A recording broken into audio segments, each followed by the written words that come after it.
This is CBN NewsWatch. Thank you so much for joining us for CBN NewsWatch. I'm Ephraim Graham. One day after President Trump's surprising plan to take over the Gaza Strip, reactions are pouring in from Washington, D.C. to Gaza. As CBN's Chris Mitchell reports now from Jerusalem, the proposal is igniting debate, with some calling it a bold new approach, while others reject it outright. Defense Secretary Pete Hegseth supporting the plan, speaking at the Pentagon alongside Israeli Prime Minister Benjamin Netanyahu.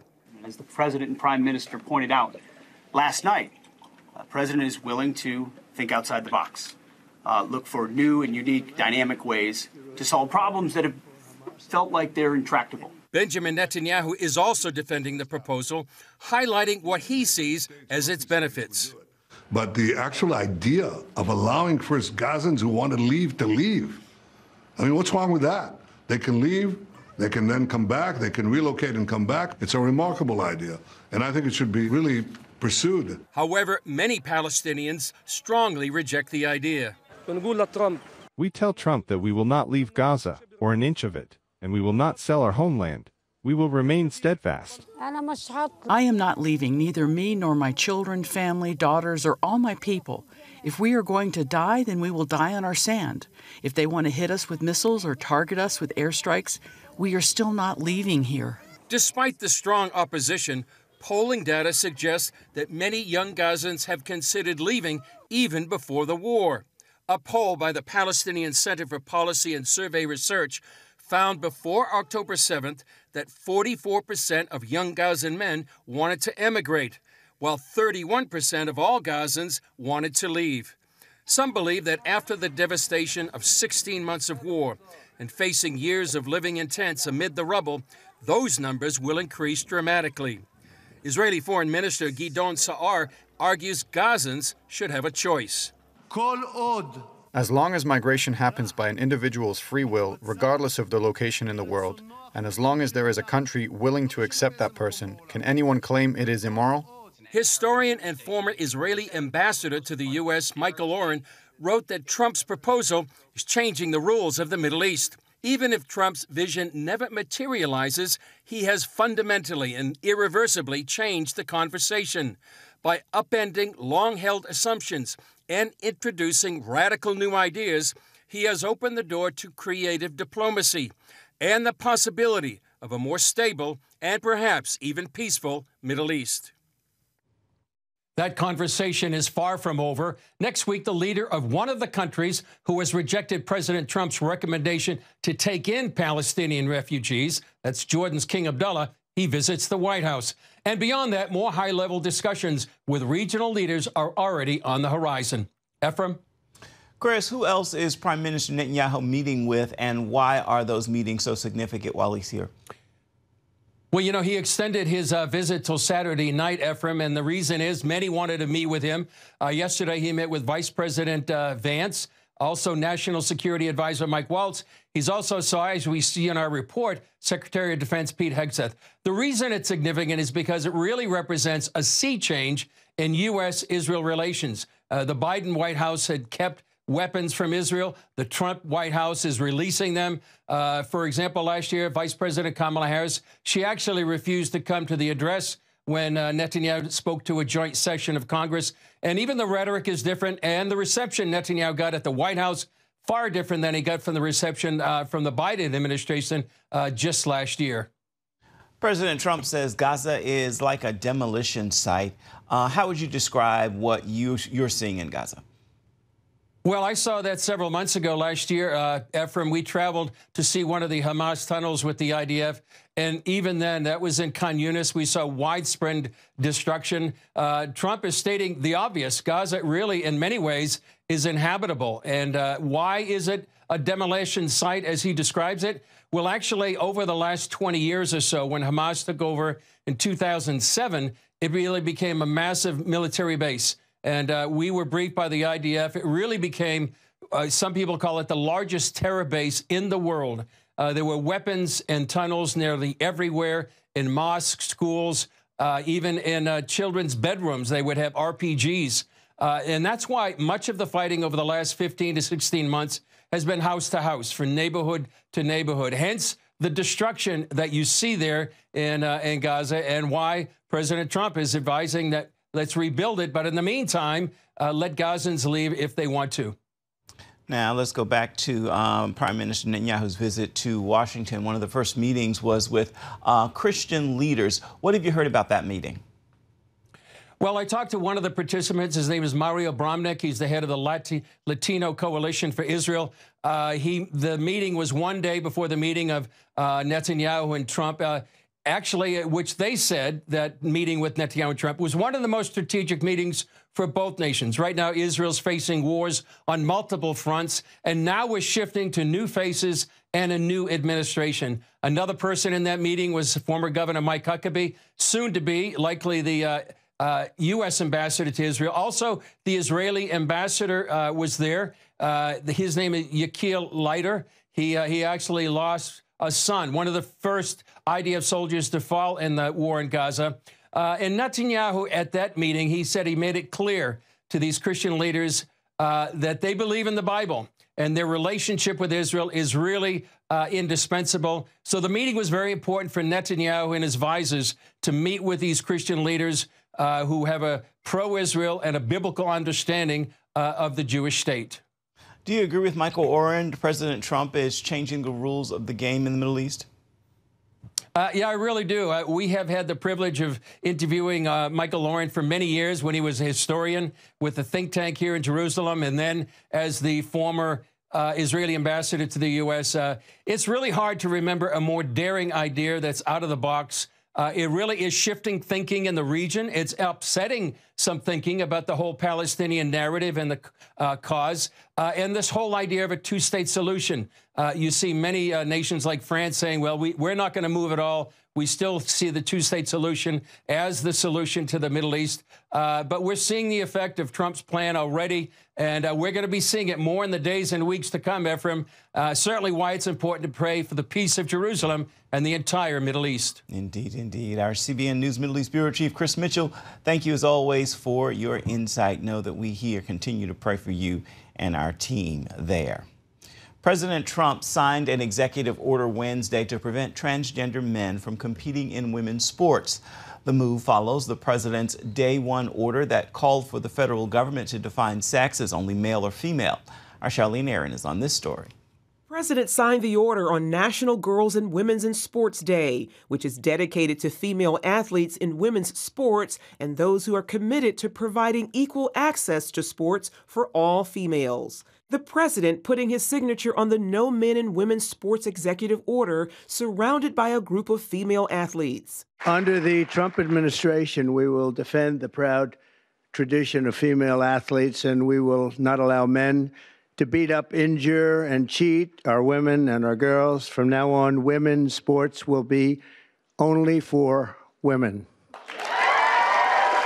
An about-face from Biden-era policies that attempted to change the meaning of sex in Title IX to include gender identity. The NCAA responding to the president's move in a statement saying the NCAA Board of Governors is reviewing the executive order and will take necessary steps to align NCAA policy in the coming days, subject to further guidance from the administration. The presidential order coincides with the latest video in an online ad campaign celebrating female athletes and backing those who support them despite criticism they face. Riley Gaines and Sia Leahy are in hot water over their transphobic comments. The nearly 2-minute ad, sponsored by sports apparel company XXXY Athletics, features several female athletes, including Riley Gaines, the former University of Kentucky swimmer who was forced to compete against a trans swimmer at the 2022 NCAA Women's Championship. The company doesn't shy away from its opposition to biological males competing in women's sports and invading women's spaces. Also putting out this video last year, encouraging women to speak up. If you know that it isn't fair or safe to allow males to compete in girls' sports because it's, well, obvious, stand up.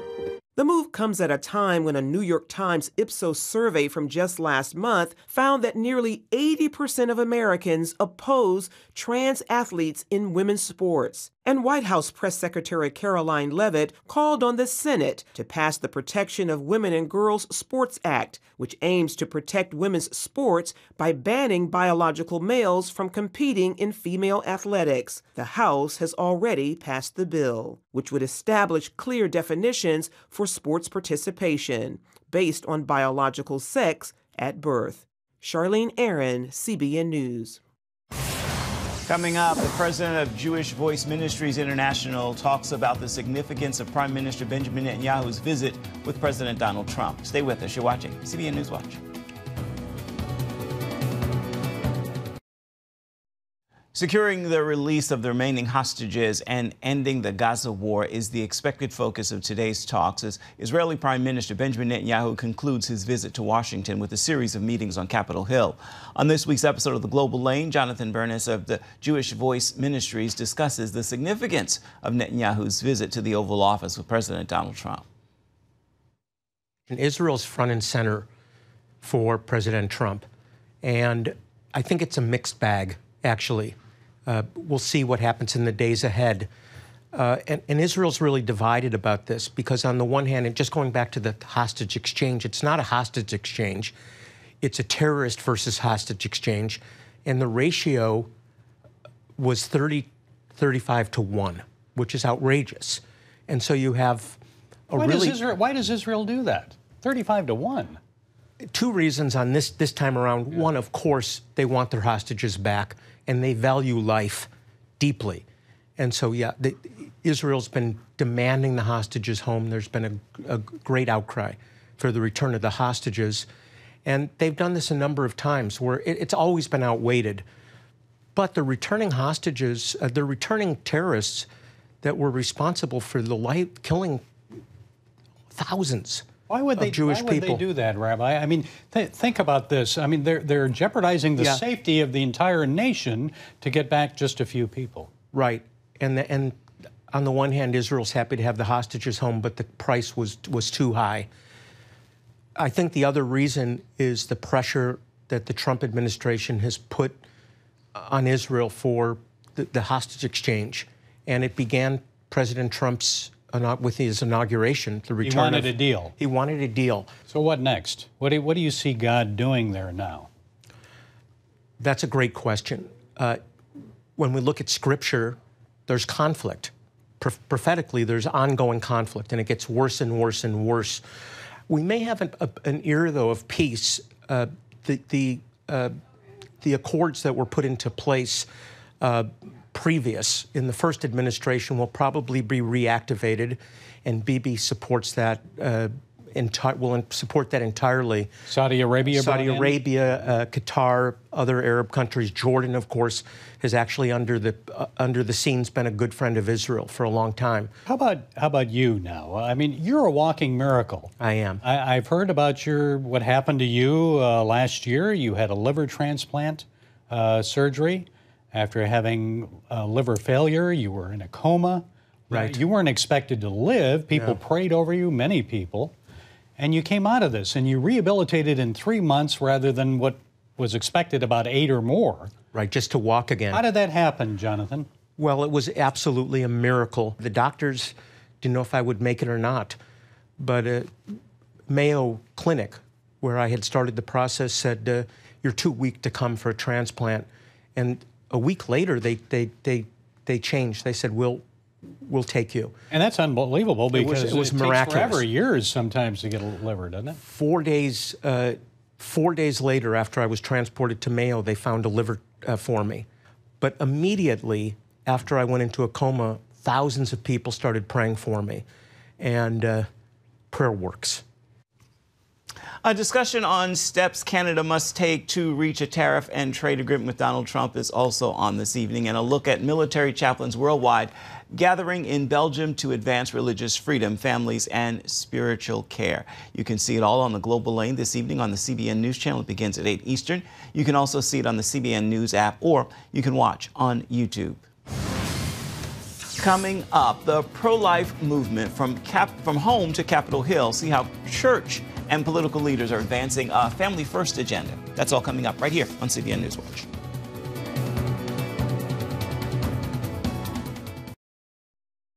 The pro-family and pro-life movements have their roots in the Bible and in the founding documents of our nation. Through the years, the traditional family and the right to life have both come under attack. Kelly Wright reports on how Americans supporting these movements are fighting back.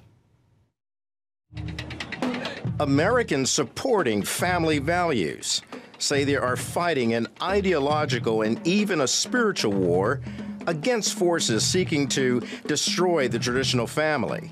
Their message is simply, families are the building blocks of a great nation, pointing to God's mandate to be fruitful and multiply.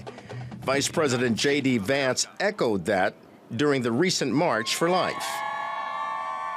I want more babies in the United States of America. I want more happy children in our country. And I want beautiful young men and women who are eager to welcome them into the world and eager to raise them. Ashley Hayek agrees. Yes, I have 5 children. I would say 6 might be my work, to be quite honest. And I'm a proud Marine wife, and I'm really grateful for my husband and all he does to support me. And, you know, I think what this says is that the left has really overplayed their hands. And when I was growing up, I was told that women should be able to shatter glass ceilings and have opportunities and have a seat at the table. Hayek is executive director of America First Works, a pro-family organization that is grateful for President Trump standing with the movement. We will work to offer a loving hand to new mothers and young families, and we will support adoption and foster care. We will protect women and vulnerable children. Some leaders, however, are concerned about the future of their movement. It has some political challenges following the Supreme Court's reversal of Roe versus Wade. Tony Perkins, president of the Family Research Council, explains. The pro-family, pro-life movement is, quite frankly, I think, trying to get its footing. All right, the Roe decision, the overturn of Roe, the Dobbs decision, you know, frankly, it's one of the things we prayed about, we worked for, but then when it came, wow, this happened. What happened is Donald Trump appointed pro-life justices, but, you know, we have to realize where the real authority comes from. It comes from heaven. And as that happened, we've seen since then the 2022 midterm elections, where actually we had 11 governors run on very strong pro-life platforms, and they won. Now, Congress, kind of getting their footing on the issue, not able to talk about it, didn't do as well as some thought. And as a result, Donald Trump moved away from that issue in the 2024 election. Perkins believes in order to turn that around, more church leaders will need to stand on biblical authority in addressing the issue with political and cultural leaders, especially those taking critical roles within the Trump administration. This is a different administration than it was in 2016. And I would be dishonest if I didn't say I have some reservations. Putting families first is a top priority for pro-life and pro-family groups. The new playbook is to make America stronger and greater through a pro-family movement that empowers traditional families and encourages them to have more children. Delano Squires of the Heritage Foundation is focused on fighting that culture war on the unborn and traditional families. He believes that children conceived deserve to be born to mothers and fathers who will love and guide them throughout their lives. We're talking about a movement that encourages men and women to come together in holy matrimony according to, a traditional and so biblical definition of what marriage is, right? One man, one woman for one lifetime, committed to one another and all the children that they raise together. And with that definition, then we can go out into the marketplace of ideas and talk about what that means. Some of that may be adjustments to the tax code, and child tax credit. Some of that may be more flexible work hours for parents.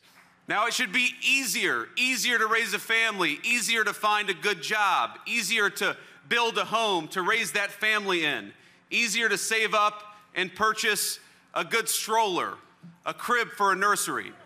We need a culture that celebrates life at all stages, one that recognizes and truly believes that the benchmark of national success is not our GDP number or our stock market, but whether people feel that they can raise thriving and healthy families in our country. The proponents of the pro-life and pro-family movement say that life is precious and priceless. They believe that life begins at the point of conception.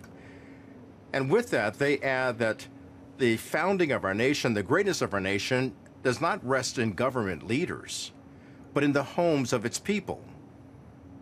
And because of that, they say that families must be stronger to build stronger children, stronger communities, and a greater nation. At the White House, Kelly Wright, CBN News. And stay with us. Your Thursday Thankful is coming up next.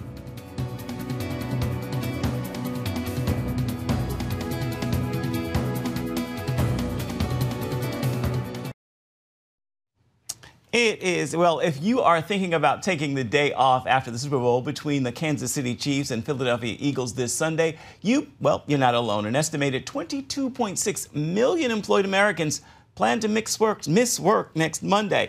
That is a record and well above the previous number of 18.8 million in 2023.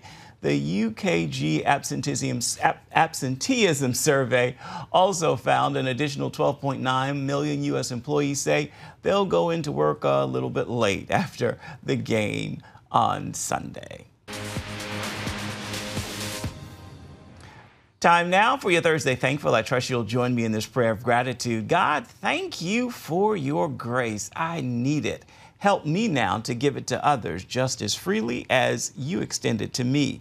Freely give, now freely give. With that prayer of gratitude, I hope you'll join me today in this prayer of gratitude and do all you can to make this a Thursday filled with Thanksgiving.